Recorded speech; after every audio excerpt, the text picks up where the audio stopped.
Bismillahirrahmanirrahim. Assalamu alaikum. Welcome to Newsroom. I'm your host, Khalid. But today is Friday, the 3rd of June, 2022, and this is what we'll be discussing during the course of the show.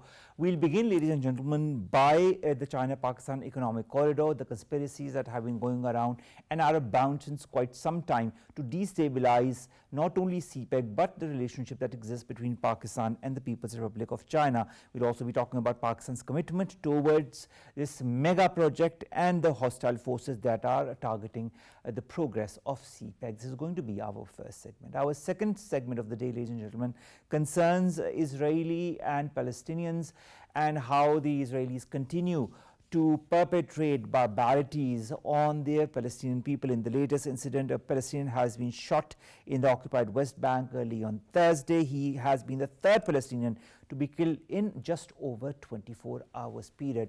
When is this going to ever stop, or will it ever stop? This is going to be our second segment. Then we'll be talking about the water scarcity that is plaguing Pakistan. Different provinces, whether it be southern Punjab, Sindh or Balochistan, are facing the worst kind of water crisis, and we are seeing that a lot of people are also now are having first-hand information of this water scarcity through pictures, through videos that are abundant on the social media platform. What needs to be done? This is going to be our third segment. Then we'll be talking about Turkey that has told the United Nations that it has changed its name, and from now on it needs to be called Türkiye in all languages. The United Nations has announced this on Thursday. The change is immediate, said Stefan Dujarric, who is the United Nations chief spokesperson. This is going to be our last story. Let's begin with our first segment, and that concerns a China-Pakistan economic corridor, the conspiracy against it, and Pakistan's resolve to continue unabated with China to further solidify the CPEC. More in the following report. China and Pakistan have enjoyed a close and mutually beneficial relationship since establishment of diplomatic ties in 1951. Exhibiting a deepening economic bond, the multi-billion-dollar China-Pakistan economic corridor remains a catalyst to instigate economic growth in Pakistan while overhauling its infrastructure. CPEC is a flagship undertaking for road infrastructure as well as cultural and political integration, with a plethora of development projects including energy and infrastructure. The game-changer project would influence the region's geostrategic, geoeconomic and geopolitical dynamics and would address infrastructure shortcomings. With CPEC and BRI in progress, there has been a malicious disinformation campaign by the detractors of CPEC and Pak-China friendship. Experts at the 7th China-Pakistan Economic Corridor Media Forum urge for broader Sino-Pak media cooperation to help scuttle negative propaganda against China-Pakistan Economic Corridor. The theme of this year's forum was enhanced new media cooperation to depict the multidimensional and comprehensive CPEC. The establishment of the CPEC Media Forum in 2014 has paved the way not only for the international information sharing and news collaboration, but also for the people of both countries to learn about and from each other. Since the inception of CPEC, the media's responsibility to report fairly and factually in CPEC has become crucial to dispel rumors, negative propaganda against the CPEC. Now, to discuss the propaganda against the CPEC and Pakistan's resolve as well as China's resolve as well to move forward with this mega project, we've been joined by Dr. Manzoor Ahmed. He's an economist and the coordinator CPEC Center at the Government of Balochistan. Thank you very much, Dr. Saab, to have joined us.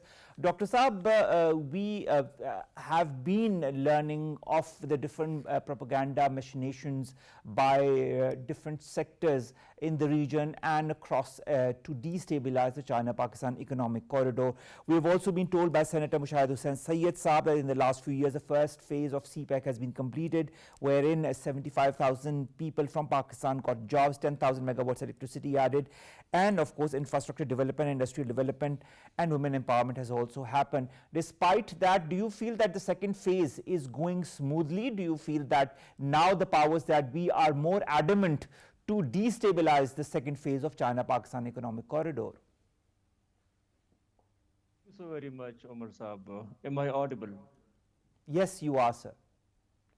Before I come to your question directly, let me put some very strong statistics before your viewers regarding CPEC and the overall CPEC enterprise that we have in our country. We should note that CPEC basically is a part of Belt and Road Initiative of China. And we also should note that BRI has 129 countries and some 29 international organizations as signatories with China to on various kind of interventions. So, and on the other hand, we also know that CPEC is the flagship program of BRI. So therefore, in order to make BRI a success, CPEC got to be properly implemented the way it is designed. So therefore, it is very much imperative not only for China and Pakistan to make CPEC a success, but for all those countries which basically are in one way or another become part of that overall BRI initiative. So therefore, CPEC is too big and too crucial to be a failure. And there's one thing. When it comes to CPEC's importance for Pakistan's economy, Pakistan's society, and polity, I think lots have already been said about CPEC importance, but let me reiterate some other facts about CPEC. Initially, CPEC was designed to sort of bring $62 billion to Pakistan in various sectors.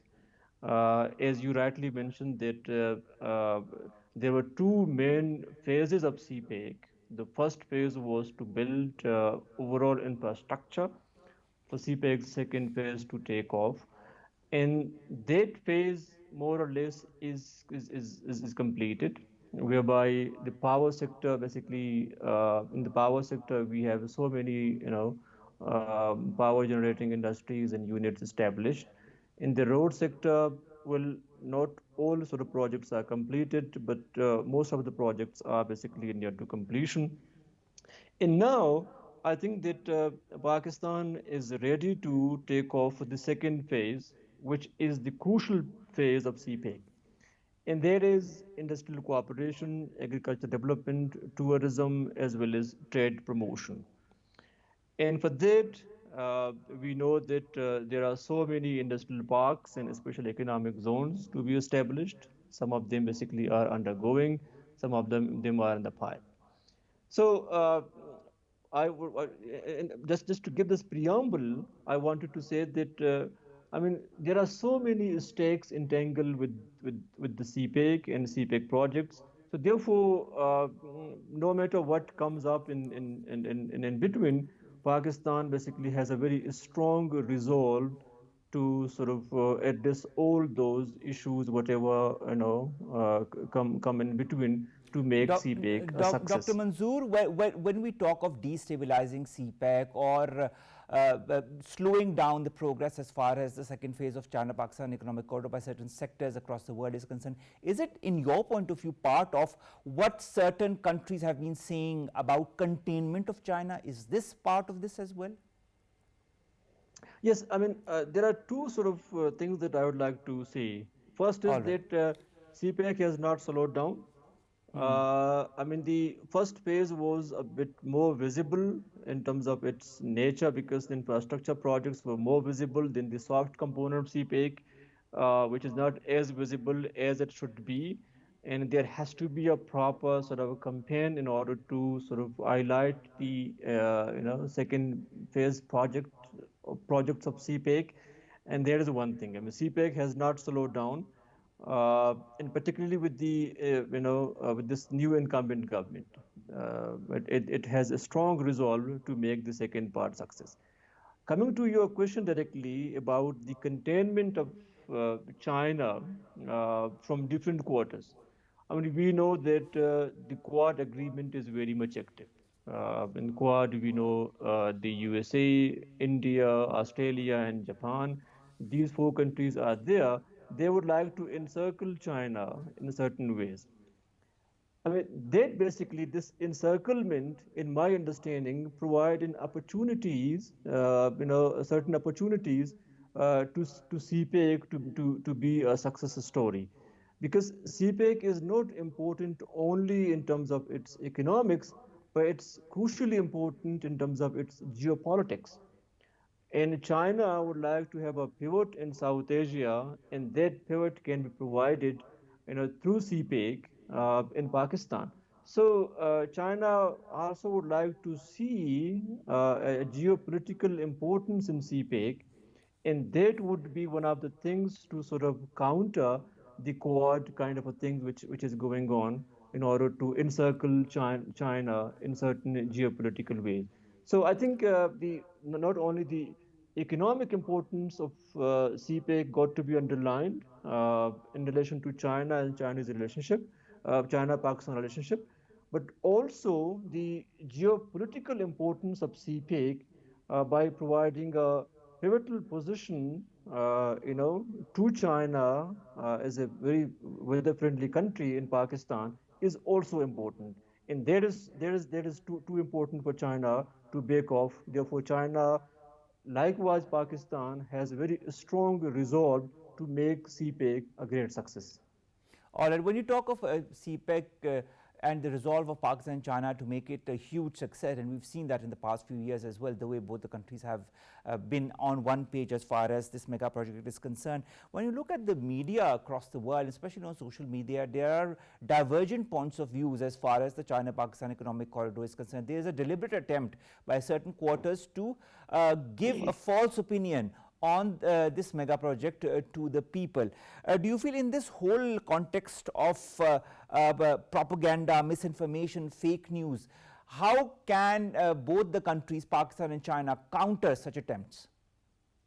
Well, I mean, that is very much important. The projection of soft image, a positive image of CPEC is very much important. As I mentioned earlier, that Quad is not only a kind of a strategic alliance in order to contain, China, but these countries are up in the arm to sort of belittle certain, things which come from China, and CPEC is very much important. All right. Yes, you're right that there are certain media propaganda, going on, and in order to contain that, in my understanding, Pakistan basically or China, these two countries are not doing enough to sort of counter this entire sort of propaganda process. For example, the other day, Prime Minister of Pakistan had a summit meeting with all Chinese sort of companies, giving Pakistan's, pledge to provide every sort of security to all Chinese sort of companies working here in Pakistan. No matter what Pakistan is ready to provide, whatever security cost it bears, but it provides that. These are certain things which basically are not highlighted in the media. So media, whether it is the mainstream media or social media, I think got to be a bit of more proactive in terms of giving a pretty, not only a counter narrative to those propagandas which are coming from different quarters, but also giving a soft image or positive image of CPEC sort of intervention and its enduring impact on Pakistan's polity, economy, and society. I think that will be a good way to counter whatever sort of propaganda argument comes in to curtail CPEC from its main route. So now, I Dr. think Saab, there's also, yes. Dr. Saab, there's also this, you talked of counter narrative. Now, I'd like to also point you towards the skepticism that is being talked about in certain sections of the press, and not only in the international press, but also some sections of the Pakistani press that talk of the possibility of Pakistan falling in China's debt trap, that talk about the absence of transparency in the CPEC projects, that talk about the environmental impact of projects, especially the coal power plants. Don't you feel that Pakistan's counter narrative needs to be stronger as to counter all of these details that are being projected within the public in Pakistan and also in the region as to the efficacy of China-Pakistan economic corridor? Yes, I think that is very much important. First of all, we need to understand that this $62 billion which China has pledged to invest in Pakistan is not coming in terms of loan. It has sort of different financing mode. There are many projects which are Chinese sort of grants. There are many projects, for example, in Gwadar or elsewhere in the country, they are sort of foreign direct investment, and a very small portion of that 62 billion something dollar investment basically is coming in terms of Chinese debt. And the majority of investment is either in the form of foreign direct investment or in direct Chinese aid. So, I mean, that argument is entirely missing when we sort of see CPEC as that, $62 billion that Pakistan got to repay in the near future. And that basically puts a huge burden on Pakistan's, external accounts. That is not true. I mean, just let me reiterate that that is not true. A big part of that basically is foreign direct investment or coming in the form of, grant and aid. All right. And the second component, which I think is important, and that is the socio-economic impacts of all these projects. And once they are completed and whatever is completed, yes, we need to have certain environmental assessments in order to see that what would be the environmental impact of certain projects which could not be environmental friendly. For example, coal power projects. And I think apart from that, infrastructure projects are almost completed, and many of the projects basically are properly environmentally assessed. When it comes to the second part, which I earlier mentioned, that is very much important, that does not entail that much of an environmental impact as we think of when it comes to the infrastructure projects. For example, if you're promoting the tourism, trade promotion or agriculture development, these are the things which have lots of soft components rather than its art component, and that does not have that much of environmental impact as we think of otherwise for the infrastructure projects.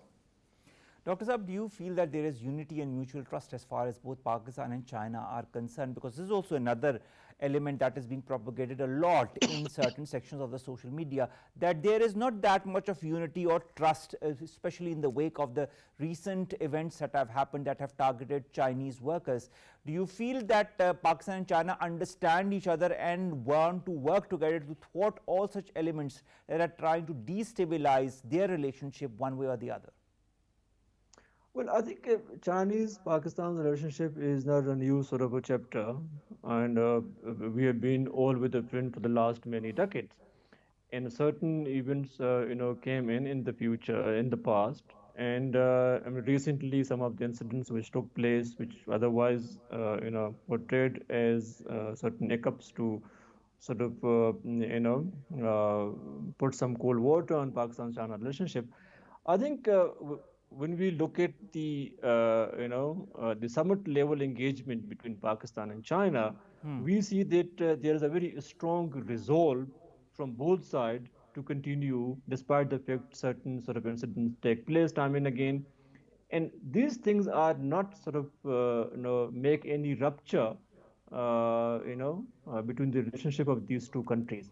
For example, recently Foreign Minister Bilawal Bhutto Zardari went to China, and his resolve was that I mean, whatever comes in between, Pakistan basically has a very strong commitment and determination to make all these Chinese sort of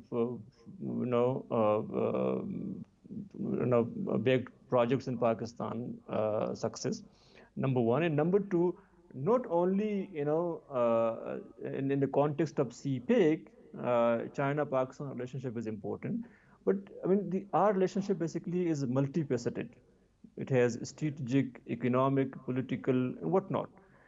And I think these two countries are very much sort of determined to continue, with all these multifaceted relationships, and to go whatever comes in, because we know that the global politics is changing, and that has certain ramification on our region, this South Asia and Southeast Asia.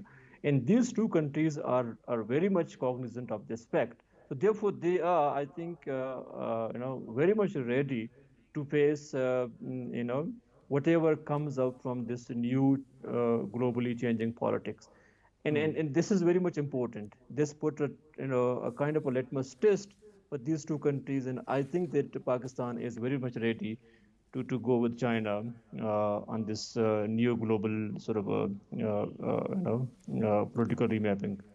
All right. Thank you very much, Dr. Manzoor Ahmed Saab, Economist, Coordinator, CPEC Center, Government of Balochistan, Pleasure. who have joined us and to have talked to us about the China-Pakistan Economic Corridor and all the different challenges that both the countries are being faced, especially on the media front, on the social media front, on the information front, as to the disinformation and the misinformation that is being propagated against not only China but also Pakistan-China friendship in the context of the China-Pakistan Economic Corridor. There is, of course, this need to refine communication strategies according to the need of this post-truth era and the disinformation phase, and we've seen all of that. The EU Disinfo Lab report is one of the examples as well. Traditional strategies might work but also might not work, so we might need to go in another direction as far as to counter such strategies and also move forward from only narrative building and make this project, that is the China-Pakistan Economic Corridor, one of the strongest projects ever of the BRI and of the cooperation between Pakistan and China.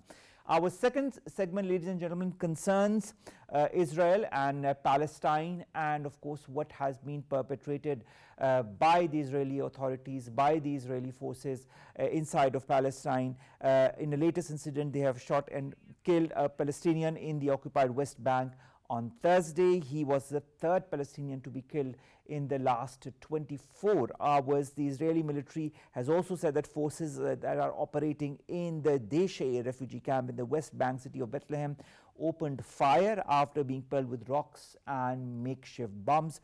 The Palestinian Health Ministry said Ayman Mehsen, 29 years of age, was killed as a result of all of that. Now, when we look at the whole tangent of the Israeli atrocities towards Palestine, the tangent has always been going up. There is no stability, there is no lull in between the deaths or the atrocities or the barbarities. I mean, I can go on and on about what Israel has been doing as far as the Palestinian authorities are concerned, as far as the Palestinian people are concerned, whether evicting them from their lands, from the lands that they have been owning since decades, whether not allowing them to follow their teachings as per their due rights, whether it be to not give them their due rights as citizens of the land that they live in, or whether to continue to put the Palestinian cause and the Palestinian people's cause on one side and only pushing forward with an Israeli cause, and that is, of course, to more or less occupy the whole of Palestine. As we speak, the two-state solution is something that has been talked about since quite some time. It has been put in the United Nations as well. A lot of countries have gone for it as well, but is the two-nation theory something that needs to be or is viable in this day and age when we see the way the Israeli authorities are moving forward as far as the Palestinians are concerned? Now, we've told you about Ayman Mehsen, who's 29 years of age, who was killed. Also, Israeli forces entered the village of Yabed near the West Bank city of Jenin and also gunned down 5 people over there in the Israeli city of Bnei Brak. And then military said Palestinians also attacked the soldiers with stones. Of course, they have to come up with some kind of a counter allegation as to why they are going forward and moving forward with killing people, with evicting people, with torturing people. The Palestinian Health Ministry said Bilal Kabaha, 24, was killed. Hamas said he was one of its fighters. They also, as I've told you, Israeli routinely demolishes homes and evicts the Palestinian people from the lands that they have been living in since decades. They take the keys away from them, and there are a lot of Palestinians that are living in other cities, in other countries, and all they want is to return to their homeland and to go in their houses that belong to them.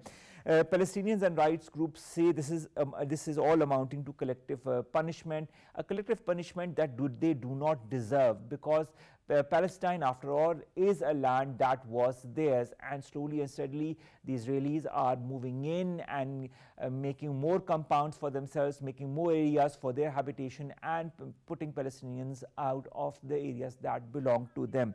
Sami Hamdi, who is a MD, international interest, and a Palestinian journalist, joins us online. Sami, thank you very much to have joined us. Sami, again, 3 incidents in the last 24 hours of Palestinians being gunned down.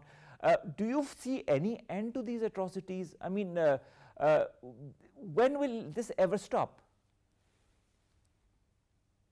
To put the current events into context, imagine you are somebody who is sitting as an advisor to Naftali Bennett in Tel Aviv, the Israeli prime minister, and I know it will be very difficult for many viewers to do so, but let's put ourselves in that position. Let's see that last week you had a delegation from Turkey that arrived asking for your friendship. You've just signed a free trade deal with the UAE. Saudi Arabia is negotiating with you with regards to the islands of Tiran and Sanafir on the Red Sea. You've seen now that the Muslim world, who are supposed to be the allies of the Palestinians, the leaders of the Muslim worlds are knocking on your door asking for your friendship, despite the fact that you've stormed Al-Aqsa Mosque, despite the fact that you've burnt a 14-year-old Palestinian alive, despite the fact that you allowed a march to go through the Muslim quarter of Jerusalem chanting death to Arabs, your Prophet Muhammad is dead, we're going to burn you. When you see the reality of what's taking place, when a journalist, a Christian journalist, Christian Arab journalist, Shireen Abu Aqla of Al Jazeera,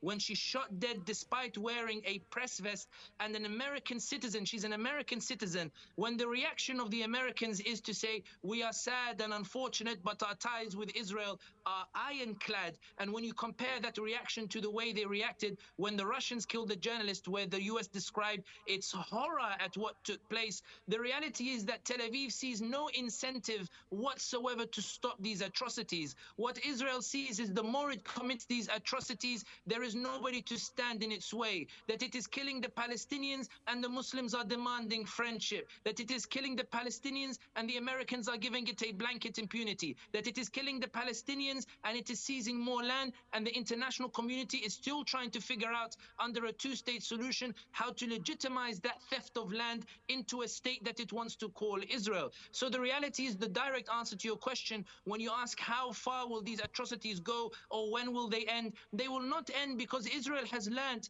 that no matter what atrocity it commits, it's not just that it's protected by the Americans, but that even the Muslim world leaders are beginning to accept what they claim to be a reality and adapting to this reality under the banner of so-called peace and economic cooperation, and essentially now siding with the Israelis, giving them economic incentives, working with them politically, providing PR. We saw in the last Gaza war how some Muslim states were using their PR to call the Palestinians ingrates, blaming them for the outbreak of the Gaza war and the storming of Al-Aqsa. If you are sitting in Tel Aviv today, there is no reason for you to stop these atrocities, and there's every encouragement to keep doing so. All right. Now, Sami, when you talk of the two-state solution, do you even feel that it's a solution that is viable in this day and age with all that is happening in Palestine? I ask everybody to consider what the two-state solution means. The two-state solution does not mean the restoration of justice or property or rights. What the two-state solution means is that given that the Palestinians are unable to take back their land at the moment, let's discuss how much stolen land we should give and call Israel. This is what the two-state solution is.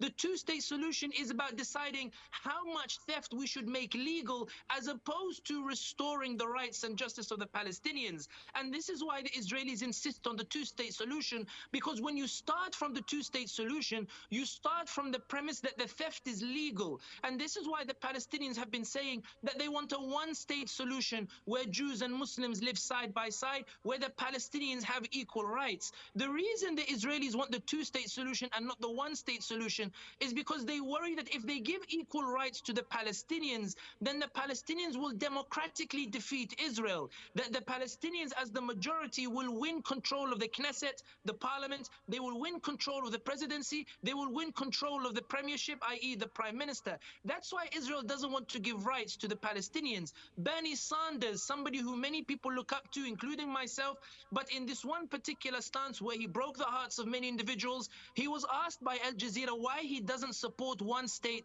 of equal rights, because he said it would be the end of Israel. In other words, justice means the end of Israel. And this is why the two-state solution is built on the very injustice in and of itself, because you're discussing how much land should be stolen. The reality is that when you're looking now at the two-state solution, it's important to stress it's an unjust premise. It's a premise built on brute force, and it's also a premise that we saw during the colonial times in countries such as Algeria, whereby France essentially tried to split Algeria into multiple countries on the premise that the Algerians could not take all of their land in one go. But 132 years of occupation, Algeria won at the end of the day. And this is why it's important not to normalize talk of a two-state solution. At the end of the day, we need to look at it in justice. The reality is, and I'll finish on this point before handing out, the reality is this. Remember, the greatest crimes committed against the Jews was by the Europeans and by the Americans. The greatest manifestation of anti-Semitism was not by Palestinians, it was by Europeans. When Jews came to Palestine, they came holding up banners saying, please do not do to us what Europe did to us. And the Muslims welcomed them just as they welcomed them in Andalusia, just as Islam has a rich history of looking after and protecting the Jews and giving them their rights. The Palestinians have a vision where everybody has equal rights, Jews and Muslims. The Israelis have a vision of an apartheid regime where only Israel has rights and Palestinians are to be kicked out and wiped out. All right, finally, Sami, you know, the Palestinian Health Ministry talks about the 62 Palestinians that have been killed since the beginning of the year in different clashes. Then you've talked very ably about different issues that have happened since the beginning of the year and even beyond that. When you cite the example of Algeria and the 152 years of colonialism and finally Algeria got its independence, do you feel this is an example that the Palestinians need to follow and be hopeful that one day they will also get their desire of, as you yourself said, a one-state solution instead of a two-state solution, or do you feel this might not be viable in the near future? I think it's important to put everything into context. Remember, this region, the Middle East, was under official colonization 80 years ago. The UN was recognizing the official colonization. France was in Algeria, Italy, in Libya, British in Egypt, in Sudan, British were in India, everywhere.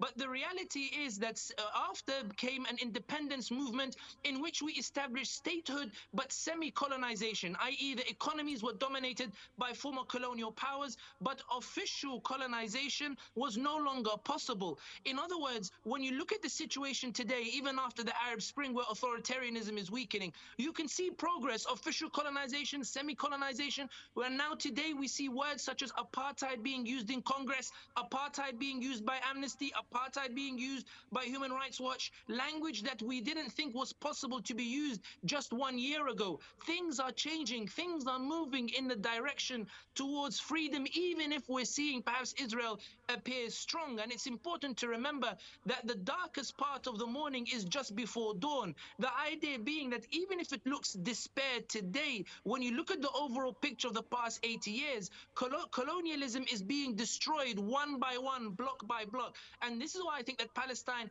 which has been colonized for 80 years, I think that there's still 52 years before they get to the same length that Algeria was colonized. I think the Palestinians still believe, and I'll finish on this point, which is that, remember, the Palestinians may be colonized, but they themselves as a people are not colonized, because generation after generation they are resisting. But countries that have normalized ties are countries that appear to be free. They are not colonized, but psychologically they have been conquered by Israel in recognizing what is a violent and oppressive status quo, for the simple reason that they believe that they are not bothered to fight for a noble cause. And it's important to remember, history is merciless. When the Palestinians get their freedom, their pens will be merciless when they write about who stood with them and who backstabbed them and betrayed them. Thank you very much, Sami Hamdi, MD, international interest, as well as Palestinian journalist, talking to us about the continuous spate of atrocities that are being perpetrated by the Israelis on the Palestinians. Even a congressman from the United States says the US policy has a blind spot on the Israel-Palestinian conflict, and that is, of course, US Congressman Sean Casten of Illinois. And I'm sure there are so many other sane voices like his in the United States, and let's hope this sanity prevails in the longer term so that the Palestinians finally get what they deserve, their due right in their land. Let's come to our third segment, and that concerns water scarcity, whether it be in southern Punjab, whether it be in Sindh, whether it be in Balochistan. Areas in Pakistan are facing the worst kind of water crisis. We are hearing of crops not developing properly. We are hearing of people not getting adequate water, or if they do, the water is not clean enough, and it gives rise to a lot of diseases. Social media, electronic media, we're seeing stories from people from different media circles as far as to what the people are also encountering in all of these regions: dry agricultural land, wrecked crops, livestock that is not being able to sustain itself under the current, of course, environmental conditions. Research also says that 85% of people in Balochistan have no access to clean water. So scores of people also have recently been infected with cholera, leading to the death of at least a dozen in Dera Bukti. What needs to be done as far as all of this is concerned? Momme Saleem, who is a renowned environmentalist, joins us online. Momme, thank you very much to have joined us. This report is very damaging or damning as far as Pakistan is concerned. We already know that Pakistan is going through a water scarcity. We already also know about the year 2025 that is put as the benchmark as far as steps needed to be taken by Pakistan, or else it will become dry. What needs to be done under these current circumstances?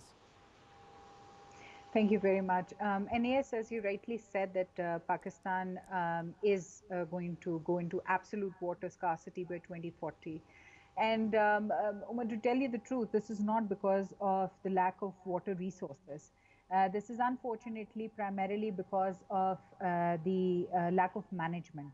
And when we talk about management, we talk about distribution, we talk about conservation, we talk about many of the solutions which already exist, but we are unable to utilize them. So but why are we unable to utilize them? I mean, management mismanagement can be changed. I mean, we can go towards good management, can't we, if that is the main issue? Yeah, right now, one of the management issues is that agriculture uses 90% of our fresh water. And that is because we do not have smart agriculture techniques in place right now, because we have a very traditional way of farming. Then if we talk about behaviors, of course, we know that most of the environmental issues in Pakistan are behavior-led, where people don't actually have that kind of behavior, where they conserve water. Then we have policies in place, for example, water harvesting. But in urban areas, how many houses have that infrastructure in place? Due to climate change, our rainwater patterns are shifting. And during the year, we have a lot of water during some months of the year, and then we have very less water in some months of the year. So what we need to do is, rather than building big dams, we need to come down to reservoirs. And I think those reservoirs need to be built like in rural areas, you can build them with the help of community. But what are incentives that government is giving for these local communities to build that through their own support? Many of the NGOs are doing that in Balochistan and other places. But what is government investing? So I think the management is all about capacities, understanding the issue, implementing it in full spirit. There are a lot of, we have this first water policy, which was launched in last 1 decade. But how much of that has been implemented? What is the work plan we have for that? What is the action plan we have for that? So I think it is prioritization, honestly. And unfortunately, we do not have people in the government really taking it. And unfortunately, water also happens to be an orphan subject. In a way that it is split in, drinking water is with another ministry. Then we have agriculture, water for agriculture. So we have its irrigation, for example. So it is so much split that we don't have a holistic policy in place. So we need to kind of really have either a task force which can work on it, and they really think as to what issues are there. When we talk about urban areas, the problem is, All right, Momme, thank you very much to have joined us. This brings us to the end of this show. We'll see you inshallah on Monday. Allah Hafiz.